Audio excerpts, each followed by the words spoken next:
இன்னைக்கு நான் உங்க மத்தியில நிக்கிறேன். ஒரு நாள் எனக்கு தெரியும், தேவனுக்கு முன்பாக நான் சொல்ற சாட்சி எனக்கு தெரியும். இவர்கள் பண்ண டார்ச்சர்ல ஒரு வெளிநாட்டுல இருந்து நான் இந்தியாவுக்கு வரேன். வரும்போது அந்த விமானம் கடல் மேல ஏறும்போது நல்ல மழை பெய்யுது, ஒரு மாதிரி இடி இடிக்குது, மின்னல் மின்னது, எல்லாம் இருக்கு. அது நடுவில் தான் அந்த ஃபிளைட் எடுக்கிறாங்க. எடுக்கும்போது அந்த டார்ச்சர்ல ஆண்டவர் பார்த்து சொன்னேன், ஆண்டவரே நான் இந்தியா போக விரும்பவில்லை, நான் இந்தியாவுக்கு போக விரும்பல, கடல்ல என்ன தள்ளி கூப்பிடுங்க. அந்த ஃபிளைட்ல 40 பேர் தான் இருந்தோம், வெறும் 40 பேர்.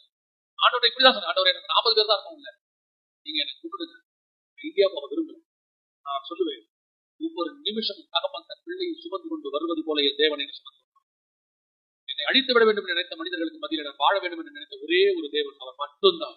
எந்த ராத்திரியில எவ்வளவு பயந்து யாருக்கு விரோதமா உனக்கு எதிராக நிக்கிறவன் என்ன போஸ்டிங்ல வேணா இருக்கட்டும், உனக்கு எதிராக இருக்கிறவன் என்ன வேணாலும் சொல்லட்டும், எப்படி வேணாலும் பேசட்டும், ஆனா அவங்க எல்லாம் கூடிய ஆலோசனை பண்ணுவார்கள். கர்த்தர் அவர்களை பார்த்து நகைப்பார். காரணம், உன்னோடு கூட இருக்கிறவர் அவர்களிலும் பெரியவர், உன்னோடு கூட இருக்கிறவர் அவர்களிலும் வல்லமை உள்ளவர். உனக்கு கொடுத்திருக்கிற வார்த்தை வல்லமை உள்ளது.